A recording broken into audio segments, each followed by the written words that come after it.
ফিলিস্তিনের জনগণের অধিকার আদায়ের লক্ষ্যে আমাদের প্রচেষ্টা অব্যাহত থাকবে। বাংলাদেশ ফিলিস্তিনের পাশে সবসময় আছে, ভবিষ্যতেও থাকবে।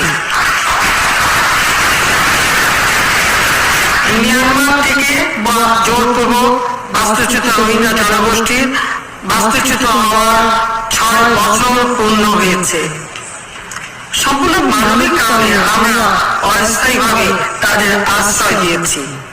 বাস্তুচ্যুত রোহিঙ্গারা তাদের নিজ দেশ মিয়ানমারে ফিরে যেতে চায়।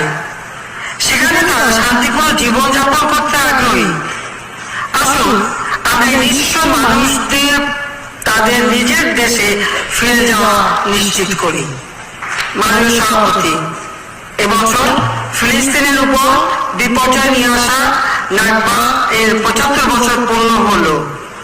ফিলিস্তিনের জনগণের অধিকার আদায়ের লক্ষ্যে আমাদের প্রচেষ্টা অব্যাহত থাকবে। বাংলাদেশ ফিলিস্তিনের পাশে সবসময় আছে, ভবিষ্যতেও থাকবে।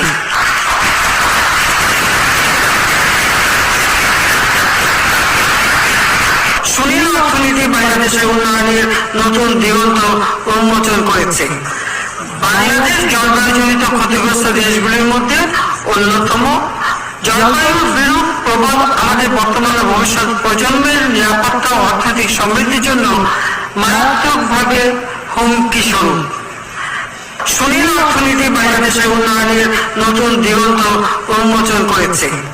উদ্বিগ্ন যে ব্ল্যাক সি গ্রিন ইনিশিয়েটিভ অকার্যকর হয়ে পড়েছে এবং এই ব্যবস্থা দ্রুত পুনরুদ্ধারের জন্য আমি সংশ্লিষ্ট সকলকে আহ্বান জানাচ্ছি।